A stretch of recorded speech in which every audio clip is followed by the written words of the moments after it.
everyone. Welcome to another episode of Your Way with Noe. My name is Noe, and I'm so glad to be back on the show. I know I took a small break for the Thanksgiving holidays, but I'm actually very excited to get back into it, and I have a really cool guest with me today. We're going back to music as the topic, and I have a very experienced producer, musician, just creator. Ladies and gentlemen, DJ Loco A.M.P. How are you, man? I'm doing good. Thank you for introducing me. That's a high title you're giving me, man, on that part. But yeah, so I'm DJ Loco A.M.P. and my name is Andy Perales. I've been producing I would say, about six to 7 years already. I'm into hardcore, hardstyle tracks, producing wise. Still an amateur in it, but learning along the way. I have met a couple of interesting people, famous amateurs also, indie artists in that field. So we usually contact back and forth to, kind of get some lessons and everything else.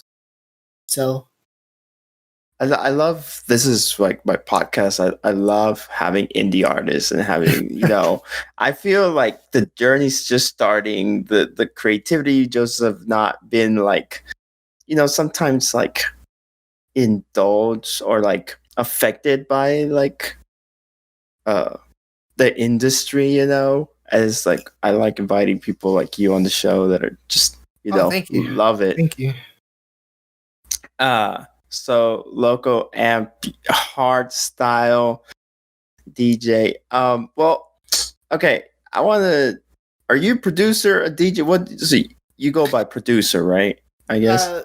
I can go by producer, sometimes DJ, but DJ is just something to just kind of like goof around, kind of like play some tracks here and there. But with all this copywritten stuff, it's kind of getting a little difficult to kind of like DJ on certain platforms. But I mean, I just like goof around just here and there just to try different tracks, mixing wise. But mostly I've been concentrating on producing, making tracks.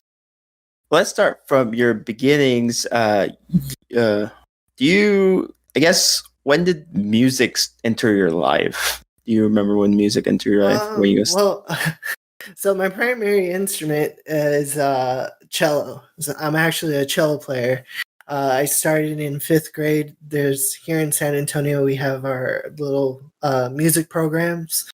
So my dad is actually a music teacher, and he's been trying out different instruments and everything. He's a violinist. So he wanted me to play violin. I kind of shot that down. I was like, no, I'm not going to play no violin. So then he was like, well, you gotta play something. So then I said, okay. So he brought in clarinet. I tried that for like, I think a couple of days. I was like, hey Dad, I think I like this. And he was like, hey, got no band kid. I'm not gonna raise no band kid. Like, well, I guess I'm not gonna play clarinet. And then he brought home a cello, and I played around on that one. And then me and him were like, yeah, I think this is a good way to start. So then 5th grade started a program, a string program, and I was in it. I was like, I think the only cello player. And then 6th grade, when I got to 6th grade, that's when it kind of kicked off. That's where I started, got a tutor and everything. And then I started playing cello. That's my primary instrument. I played piano like here and there, but cello is like my main primary instrument. And it just like progressed from 6th grade all the way up to my college years. Yeah. What was the animosity there from your dad towards band? I don't know. He's just basically like, nah, I'm not gonna raise no band kid. You don't have the lungs. You don't have the you don't have the lung power to do it. So I was like, well, okay, all right. I just went with the flow with that one. And then it just went to cello, and then I was good at it and went from there. An orchestra elitist kind of deal. And then you also went to college, and that's where I actually met you. We met in college. Yes, we met in college. Yes. Yeah, and so you're very professionally, well, at least highly educated when it comes to music than most people. Yes. Yeah. Well, I've been surrounded with a bunch of music players, especially my dad. My dad's a mariachi director here in San Antonio, so I have some background in, like, how mariachi players play, what they do. From there, it kind of progressed into creativity wise, because my dad also wanted me to kind of join the mariachi groups, kind of that music. I did it for a couple of months, but then I was like, I don't think I can. I don't think I have the drive to do this.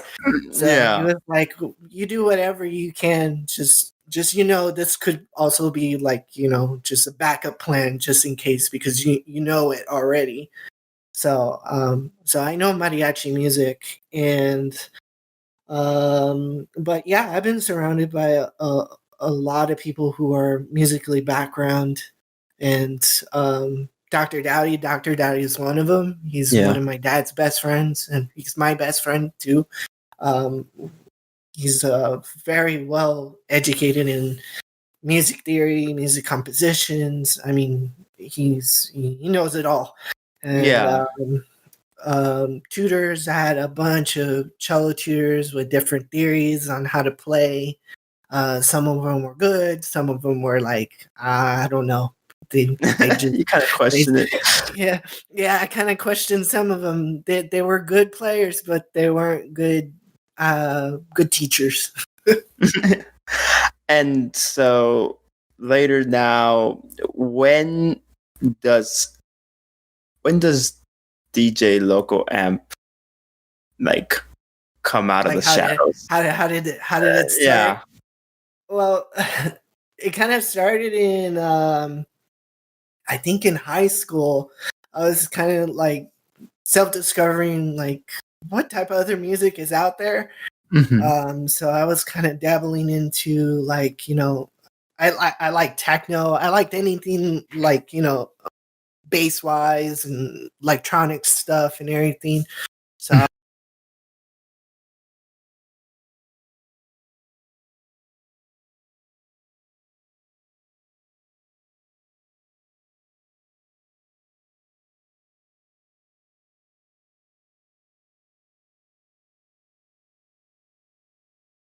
I was like, well, to some other European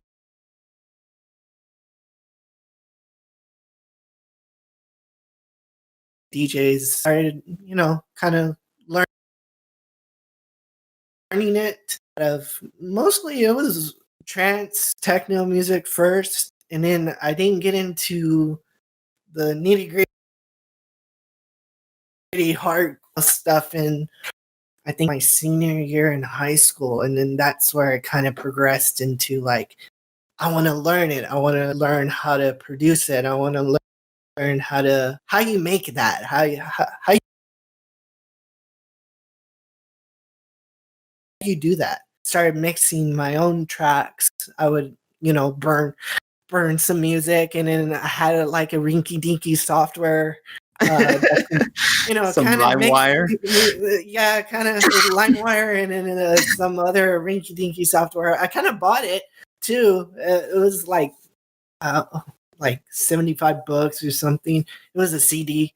I think I still have it, but yeah, I started with that, and then I started mixing some tracks. I would burn them, and then I would put them on my car, and then some of my friends were like, hey, that's pretty cool. I never heard this. And I was like, yeah, this is this and everything else. And then that was my senior year. And then when I got to college, that's when I started really exploring that's when I started getting into like producing wise. Mhm. And excuse me. So bought my first FL Studios. It was a demo, Mhm. and I was kind of new at it, and I was like, I don't know how to do this. I don't know how to do that. How did he get the kick? How you distort the kick? So nobody really showed me. So I kind of like had to learn it myself, Mhm. self-taught almost. And then it kind of progressed, and so I was like, well, I'm gonna buy the real thing. I'm gonna buy the real doll. I did the demo. Now I think I can muster up to the big boy, wear Yeah. the big boy pants. So that's why they did. So I bought the lower level $99 FL Studios, started progressing in my playing and producing, and then finally that's when I was really getting into the hardcore genre of music. And I was like, okay, I really want to learn this because I like how they did the kick. I like how they did it's very fast, very energetic music. So I was like, yeah, I can get into this. I can do this. I can really do this. So then I was just like doing my best trying to figure that out, but nobody helps you. You kind of like have to self teach yourself and kind of find it on YouTube and find those guys. They're explaining it, but then they have the plugin that's almost like $100, and you're like a first time a college student.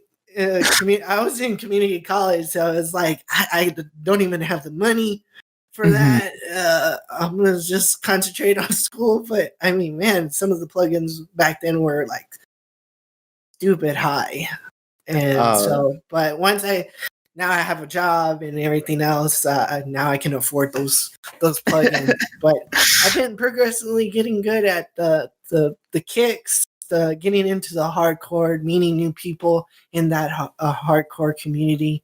can So you yeah, it kind explain? of. Can you explain what a kick is? You mentioned that a lot. So in Hearts, I'm probably gonna whoever's listening to Do this, it. they're probably gonna shoot me down for this, but this is all like self-taught Mhm. wise. But I mean, uh, a kick is a regular kick, like a 909 or a 808 kick, standard, or bass drum kick. You know how you have the Okay. bass drum kick, and then when the guy hits the pedal, you get that thump. Yeah. So that is basically what I'm referring the kick. So it can Mm. be acoustic, it can be anything, but in this genre, you basically distort it, kind of make it gnarly almost, Mhm. and just a bunch of distortion, bunch of EQing, and you just make it as gnarly as possible, just with that one kick. And then you bounce it. Basically, you upload it, and you have a WAV file of that kick or that hard kick, and Okay. then you put it into your track.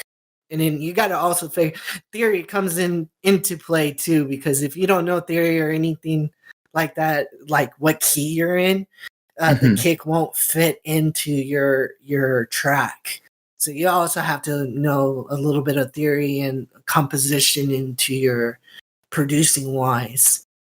It's So interesting how like a, a you're a cellist, like, and then you have this theory. You've learned a lot of theory, and then all that goes into bass music, hard bass music, which people think, oh, they're just smashing like the software and going hard on it. But yeah, there's I guess science. There's some theory behind this. yeah, actually it is, because I find it very interesting, and I actually I did take some classes. I did take like these. I think it's called Master Hard class. They're really cool. You get to buy the class, and you get to pick your artist, basically whatever DJ you want or a producer you want. And I already know them, not personally, but I know their work and everything. It's just I was like, I want to know what they think and how they work. How do they produce and everything? How do they get it out there? How to like kind of pick their brain? Yeah. Kind of thing. So that's what I basically did. So I bought a class and I did DRS. He's an up-tempo producer, and that's like 200 to 300 BPM. Like this is going Ferrari fast. Yeah, it's going like crazy. I mean, the kick is like destroying your speakers and everything. So I watched his class, and it was pretty interesting. I know he got a little. He got bad feedback from the hardcore community, but I mean, I wasn't too like oh yeah, he's right. I like how he thinks. I was just more of the line like he's the way he was thinking and also producing wise made sense, but there was some other stuff that was like, I don't know if you could do that. That doesn't look right in some way. But he was my first lesson, and then I bought another one. I bought another class with in virtual, and his instructions or his class was very informal in how to build it, how to construct it, how to master it. So I learned a lot on that one, and then I did another one with Ruler. I did that one, and that one was very informal too. But he's more in the raw style. That's a different genre of kind of hard style, but a little bit rougher in a way. It's hard to explain because in this community, there's always something popping up. So it's never like it never stays the same. It's just like there's somebody figures out something, makes something, and then it becomes like a mainstream. Then a lot of talent just comes out of that one, and then now they made that into a genre. And then the hardstyle is like in the back burner, and then once somebody figures out something new, something interesting, then hardstyle comes back, and then raw style is like in the back burner, and then hardcore is kind of in the back burner. Somebody figures out a brand new kick or a brand new sound, then hardstyle is like the main premiere. So it's always like a back and forth thing with electronic music. Same with dubstep and all that type of music. It's like hardstyles that I know, and you fully be free to correct me and tell me no, that is not hardstyle or that's not this or that. But I know for sure like two of them, drum and bass and gabber. Well, gabber is actually kind of into the hardcore mainstream. Oh, okay. So gabber is actually kind of like, I would say, like kind of like the godfather of hardstyle. It's kind of like the beginning, getting into that genre of music. Drum and bass is its own little entity, but they do use drum and bass in the hardcore and hardstyle. I guess world. In their tracks, in their world, yeah. But yeah, it mostly hardstyle and hardcore is mostly you're just distorting the kick and everything else. So you're just making it loud and just fast. So you have all this knowledge, you have all this background. For someone that's pretty young, you know, I'd say you're someone that was exposed to music a lot. I don't know about young. But you know, and then you become Loco A.M.P. And what would you say is your style? Like, my style, I've been really like focusing on hardcore. That was my goal. My goal mhm, has always been to make my brand or my name in the hardcore stream. And that has always been like my little dream, my little goal, to be with the big boys, the big boys in that field. I mean, there's a lot of competition in that community, especially if you're going into that genre of music. But mhm. I mean, if you just follow it, just go with it, and then surely enough, somebody's going to recognize it and make a big thing out of it. What was the reaction from your dad? Someone Oh, who's a mariachi instructor, very into string music, from what I could tell, and then he hears you producing these hardcore electronic yeah, music. there's mixed feelings in that part. he's not a big fan of it, but I mean, he's in the music field. He knows what the musicians have to go through. So he's not like this is not right. This my kid shouldn't be playing this. I mean, he's more Mhm, like, I don't understand it, but if you like it, go for it. Like, do it. If you like that type of music, go for it. Do it. But he's still kind of like, I don't understand it.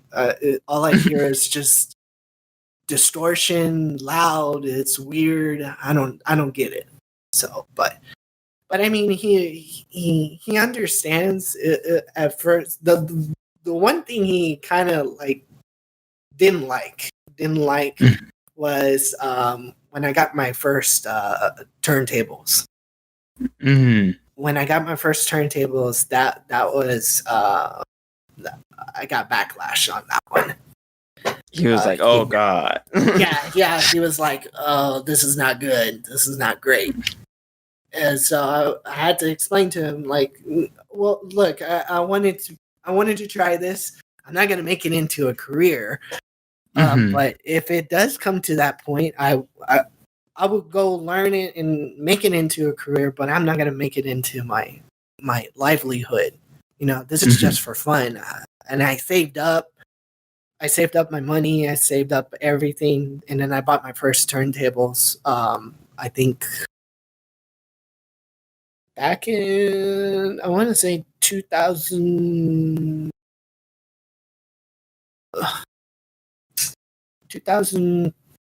shoot, I think it was in 2002 or 2003. That's when I bought Mhm, my first turntables. Um, I was helping my dad substitute some kids, and I was getting paid. So I kind mhm. of put that money to the side, and I was like, I'm gonna get these. I'm gonna get these turntables. I'm gonna do it. I'm gonna pull the trigger, and I'm gonna get it. And that's what I did. I bought the turntables at Guitar Center, and then when I brought it home, my dad was like, "Oh God, oh no, oh man, this is not gonna go well." So, but I explained to him, and then we came to grounds like, okay, well, if you're right, you bought it with your own money, you do you do your thing. But at first, he was kind of like, "What are you doing? You should have saved that money. You should have saved that money for something else." But I bought it. I pulled the trigger, and then I had to explain to him like, "Hey, it's something I like. I want to try out and learn from it and everything else." And And so, then the producing started. Loco started going. So your style is hard. Do you remember that the first tracks that you produced? oh, that's a very good question. Um, I think I'm gonna say back in my first year in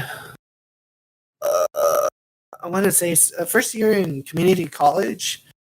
My friends were here.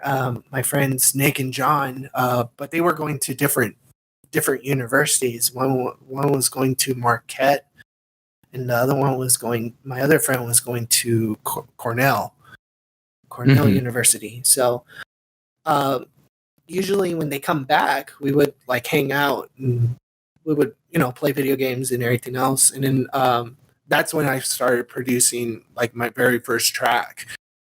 And I showed it to them, and they were kind of like, "Oh, what the hell is this music?" At first, and I kind of had to explain to them, and then they were kind of like, "Oh, okay, that makes sense. Yeah, I'm starting to like it now." So that was like my very first track, and I think I produced or I made, I think like 5 tracks, and then one of them I saved and I put that one on SoundCloud. That one was like my very first track that I did with my friend, and he voiced it, and oh wow. So I got his voice, and we made our first little like well, back then in the festivals they would make anthems for their certain festivals or certain years. So the festival will send like I guess an invitation saying, "Hey, we want you to make a track for our festival." So one of the big festivals was DEF CON. DEF CON had so many genre of music, and I think there was one in Australia, and there's another one in Germany, and they're pretty big. And DEF CON is pretty big also, but has many events in between this big festival. So and they go by colors. So obviously black is going to be hardcore. So so whoever got the invitation to make the track or the anthem of the particular festival, somebody would remix it. So they would get the original track, remix it in a different genre, and then DEF CON would put it in their album. So every time they would produce a track or an album, they had like a soft core one, or like a techno version, or like a dubstep version of it, and then the hardcore people would just like remix the shit out of it, and it sounded really good. So I was like, "Oh, I want to make an anthem, but it's not going to be a festival anthem. It's going to be my anthem." So I told my friend about it, and he was like, "Oh, I was writing a poem or a rhyme.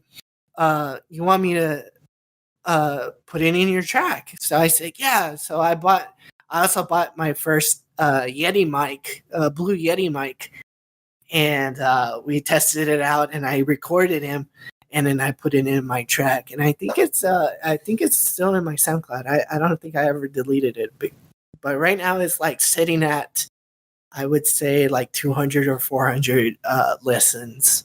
It's like an old track. But that was like my very first like little hardcore anthem track that I just produced with a friend, and then it just progressed from there. And now you've done a lot more. I see you producing. I see on Instagram, and you post how you're working on your tracks, and I see all this like software, and you're going just hard at it, and like all these progressions. I guess I would say I'm not the most musically inclined person. Well, I just like to post my work, just like kind of keep a timeline, like like just memories, as far as like memories of like I did that, now I can do something else. So but yeah, I usually post I post my work on SoundCloud, and then if it sounds good, I'll make a a cover for it, and then I'll start the process of putting it as a actual track for Spotify and any digital media. When it comes to like the mindset that you put yourself in when it comes to hard music, I feel like a lot of people would think that you're very angry when you produce this type of music. But it's really not. I mean, there's some hardcore tracks that sound angry, and actually they're in a minor mode. But really, these guys are like the most humble people you can talk to. I mean, I talked to. I'm trying to remember his name. Mark Core. He's like the most humble person to talk to on Instagram. He's like the most friend. He looks gnarly, but I mean, he's like the nicest person. And then another person that I talked to for a little bit, just communication wise, but we're not like personally like friends or anything. yeah. Is who else? Lil Texas. He's an upcoming artist. He's coming up the ropes in hardcore. I talked to him, and he's the most humblest guy. He looks gnarly. He looks scary. You're like, man, I don't think I want to talk to this guy. He looks like he's gonna beat my ass or something. He's all tatted up and everything. But if you talk to him and just like, hey, I like your work and everything else, he is like the most nicest person to talk to. He's helping out like other artists, other talents. He's been through it too, so he's also like helping other people out. Like, hey, you just keep following your dreams, keep doing what you're doing. You'll get there. It just takes time. But yeah, the hardcore community is actually humble people. They're really, really humble people. The music just seems a little rough. It's like kind of like tough love. Tough in the love. Music world. I like tough that. love in the music world. And so when it comes to that, you've mentioned a lot of artists. Influence. Is there like, obviously I'm pretty sure all those guys had influence on your style, but also is there just like lifestyle things that also influence your music?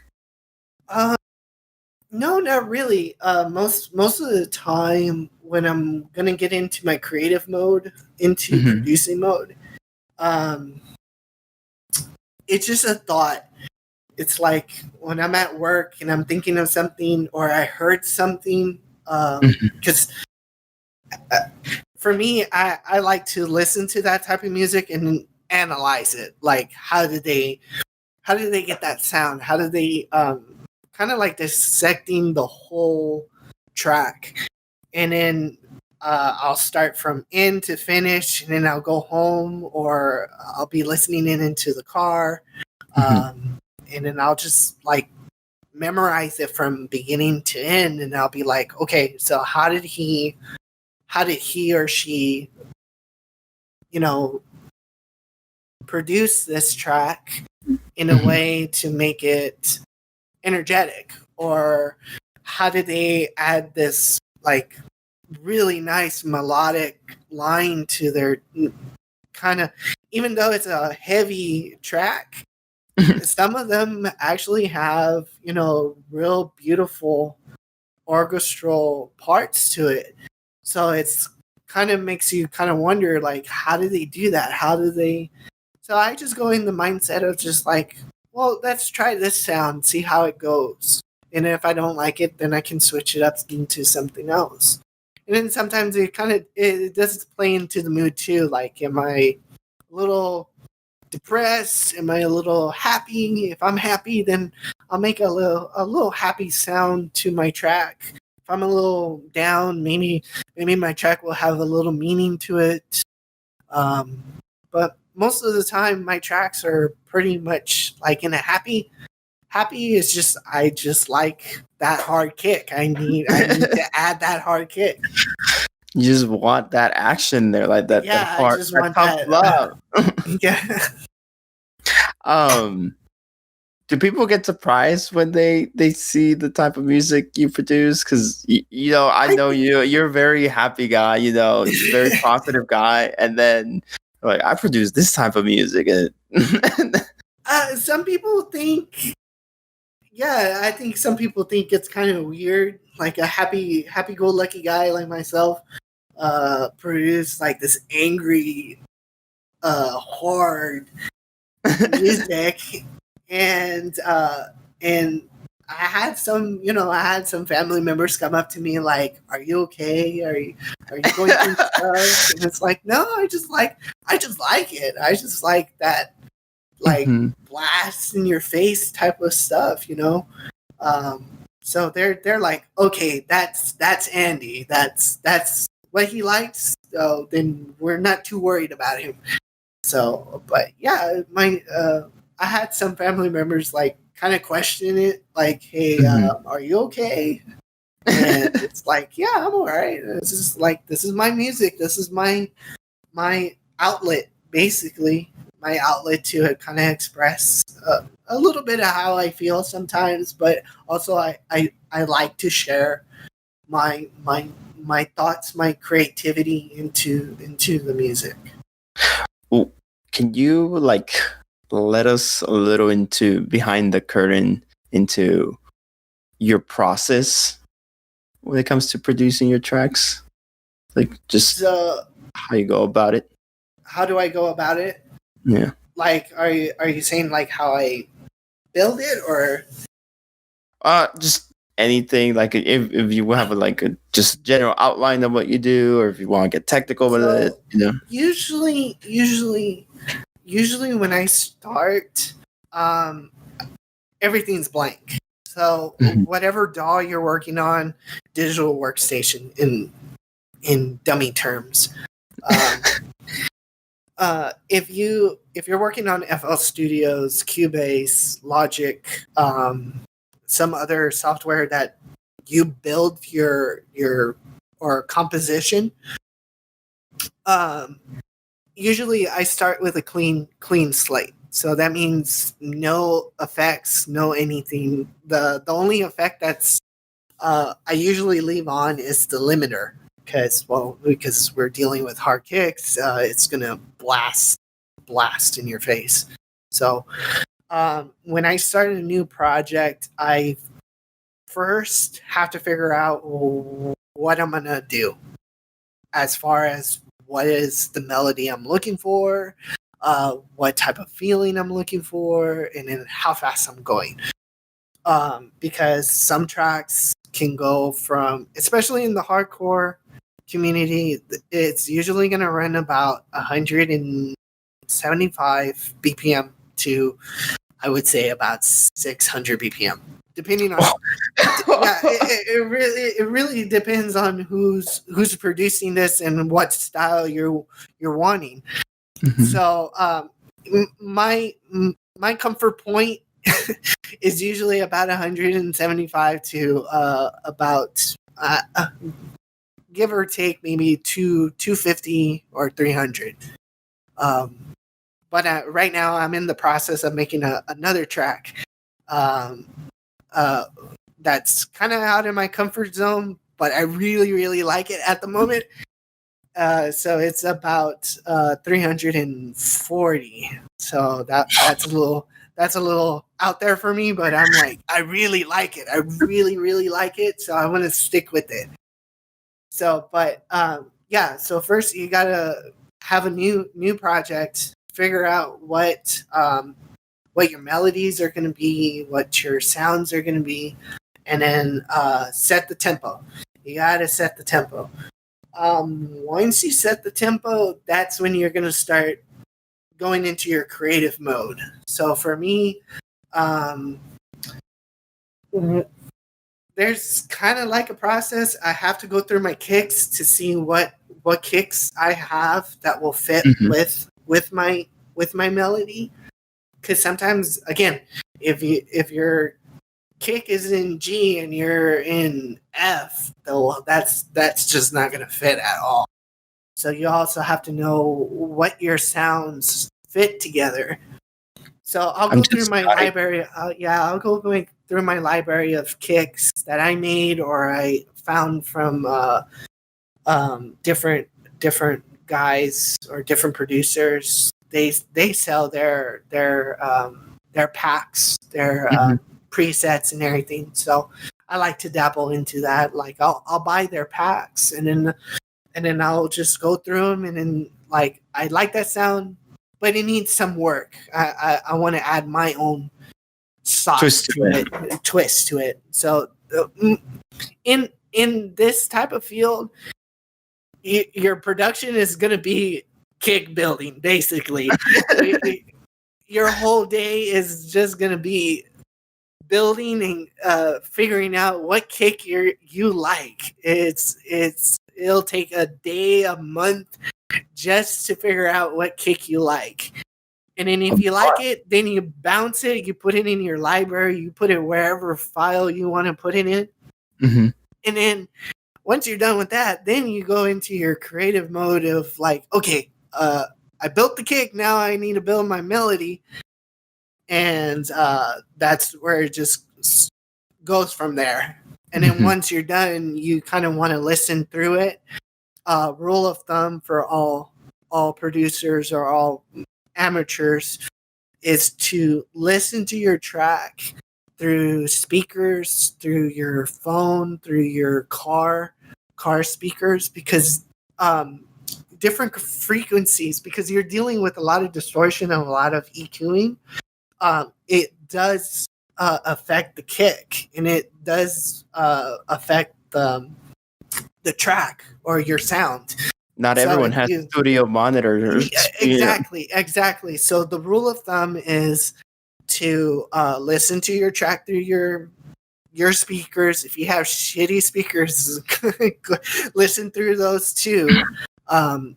Headphones, your cell phone, your phone.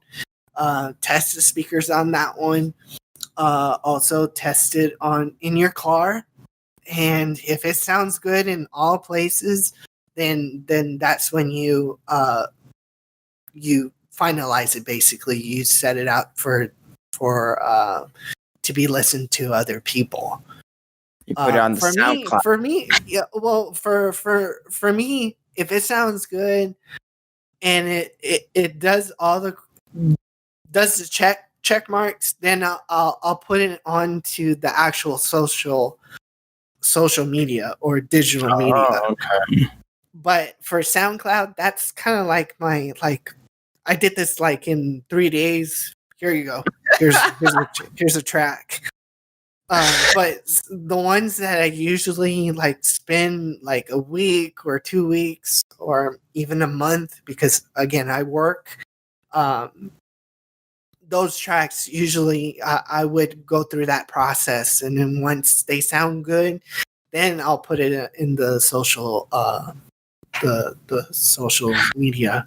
One thing that I've also seen is that in your SoundCloud, your music has a pretty big reach, international wise. Like it's crazy how far your music has gone. I am surprised too.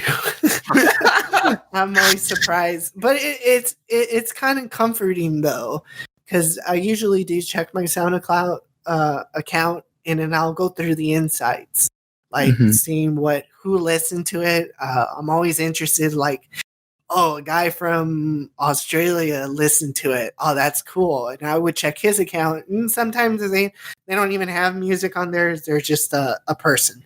Or there's actual, other artists listening in too. So I would check in, and then I would check out their sound, and then if I like them, I'll follow. If I'm like, no, then I just go to the next person. But I mean, the people on here on SoundCloud, I mean, you get a lot of different places. I mean, my songs have gone to Australia, they've gone to All over Germany, Europe. all over Europe. But that's a big thing in Europe, though. Mhm. That type of music. So when I see that, I'm like, I know I'm doing good. If it's just one person from the European part, I'm happy. If it's 100 of them listening to it, I'm even more happy. But I mean, if I get those type of fans then or listeners, then I'm a happy camper. But usually when I see it on the United States side, that's also a plus for me too, because hardcore is not really like As big popular. here. It's not popular here. To some people it is, but that's like a small majority. The way I'm seeing it. But as far as if I get like, I would say like 10 people here in the United States, then I'm like, hey, I'm doing something good. But if I'm getting like 100 people or 10 people or one person listening in from Europe, that just makes my day. Have you well, like how you worked with your friend, have you had any collabs recently or No, I've been or wanting to. I've been so wanting to do some collabs. It's just right now it's just not a perfect time to do it. yeah. But I haven't. I've been wanting to collab with certain people. It's just I think, me personally, I don't think I'm scared. I'm a little scared and a little nervous. Like I don't know if I should do this. I don't know what will happen. I'm new to this. I'm new to the collab part. I don't know I don't know the recoil. I don't know what to do. I don't know if it's business type. I don't know. When it comes to the collab in the hardcore community, do you mean like you guys both work on a track, or do you find someone to maybe do vocals on your track, or what type of? That is the same question I asked myself too. I asked the same question, but I mean, the way it kind of looks like is, I guess, if you guys are both new or both in the I mean, just starting off and just want to like collab with each other, I think that works. I think that works out. But I mean, if you're talking to a high caliber person and you're only like, I don't know, like 100 and something fans, or Mhm. small, and you're trying to work big, I mean, kudos to you if you're working with a big a famous person. That's some really good networking skills you got there. That is very good. I wish I had that. I think I do, but I'm a little scared to pull that trigger because I don't know. I don't know how they work, and then if they're big like that, I don't know. I don't know Mhm. how their process of collaborating. But I mean, if it's like with smaller people, I think there's a way to kind of work together as far as like vocals. You can send raw vocals over, and we know our art, so we know Mhm. how to master and also tweak some stuff. So if you brought in a horrible singer, we know how to to work it. We have the plugins to help you out, to make you You sound have nice. We have the plugins to do it. you have the plugins to do it. I Oh mean, my god. Um, what do you hope for? You said for you this is just a hobby, but you know, I know you're producing great music right now, and you hope to collab. But any other things that you hope to, or future projects you have in mind? um, I think this year, or trying to finish up in this year of 2020, is just to at least um make another track.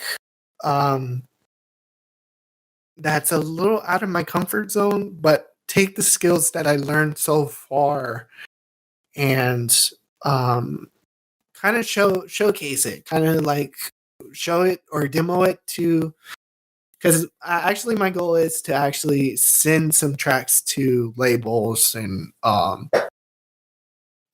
certain producers.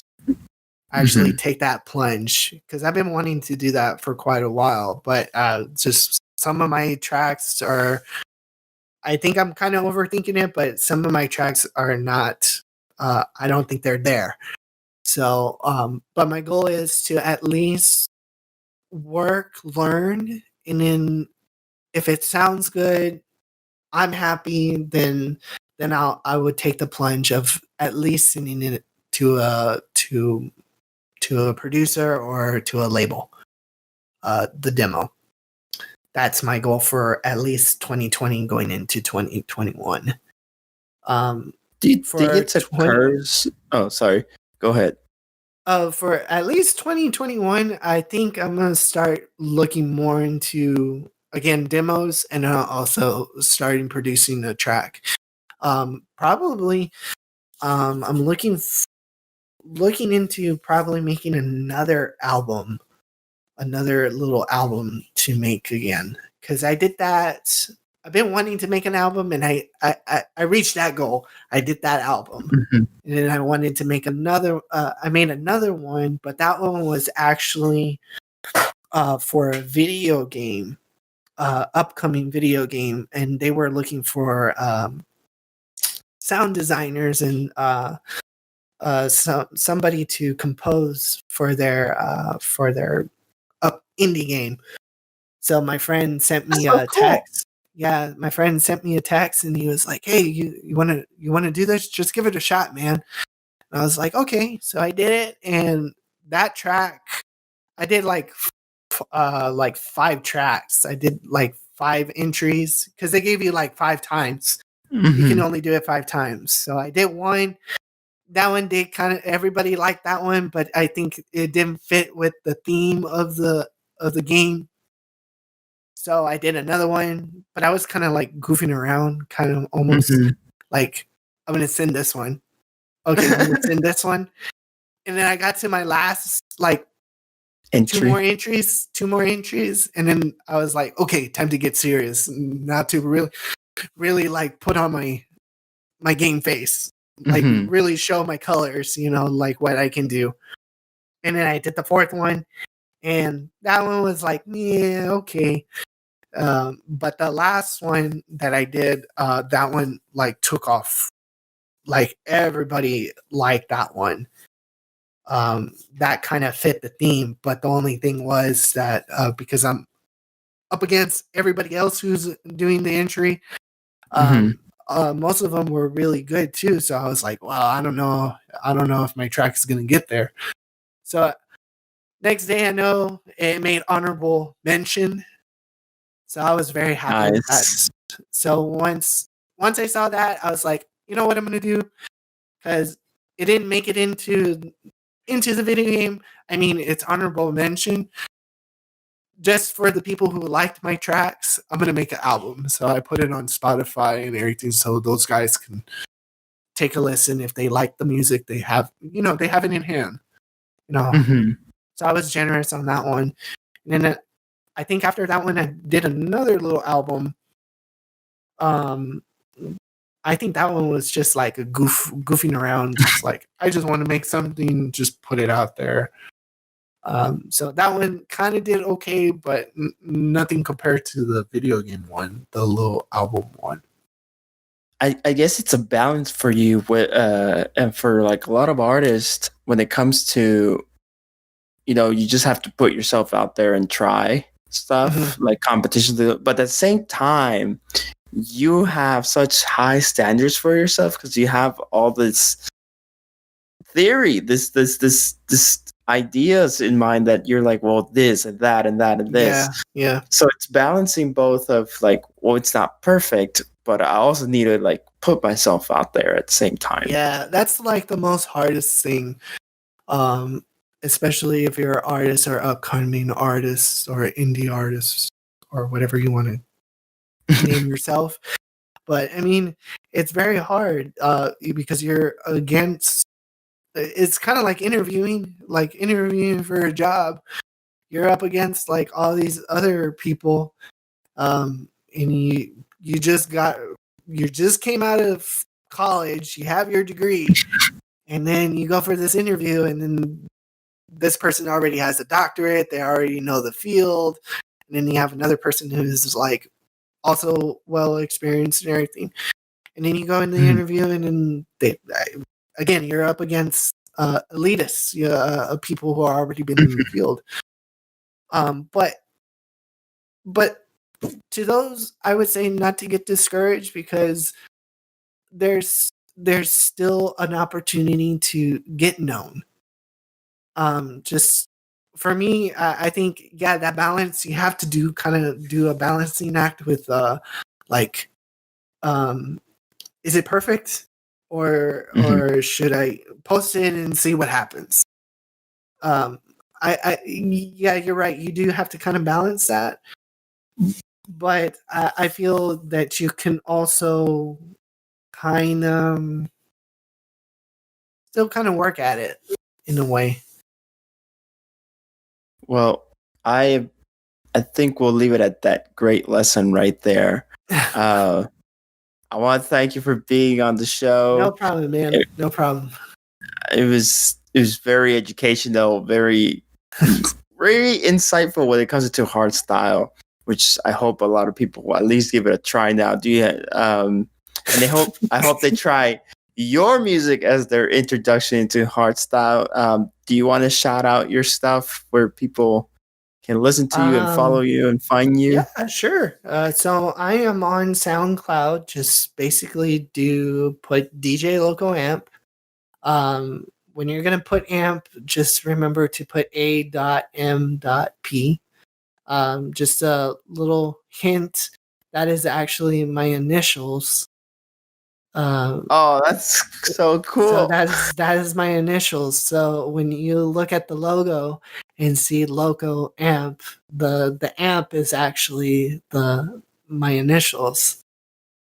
So yeah, just basically you can find me on Instagram, Twitter. Twitter, on the other hand, I think my Twitter is like AMP397 or something like that. I'm probably gonna have to look at that. But yeah, I'm on Instagram. I'm also on Twitter, Twitch. Sometimes on Twitch. I haven't been consistent on that either. Don't worry, I haven't either. Streaming is hard. I mean it, man. SoundCloud, and you can also find my work on Apple, iTunes, Google Play, also Spotify. Yeah, amazing. Check out his tracks. Your latest album, what was the name of it? Oh, my latest track that came out is called Anything. There you go. That one actually, I was so proud of that one when I first did it and produced it. Funny thing was, on that track was, I'm not a big fan of sampling stuff sometimes. I'm kind of scared and nervous to do stuff like that.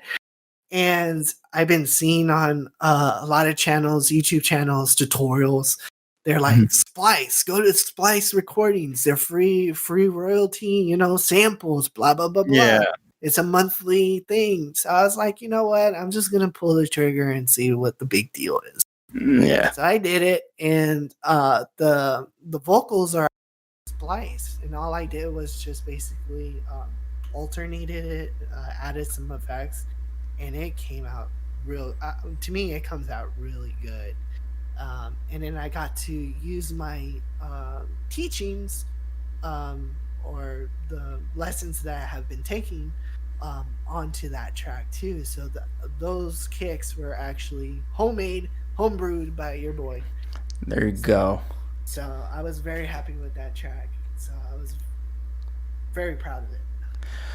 Well, thank you so much for being on the show, and thank you, the listener, for tuning into this episode of Your Way with Noe. And just as a reminder, this episode of Your Way with Noe is available on all podcast streaming services such as Spotify, Apple Podcasts, Google Podcasts, and Amazon Music, as well as a video version of this episode will be available on YouTube.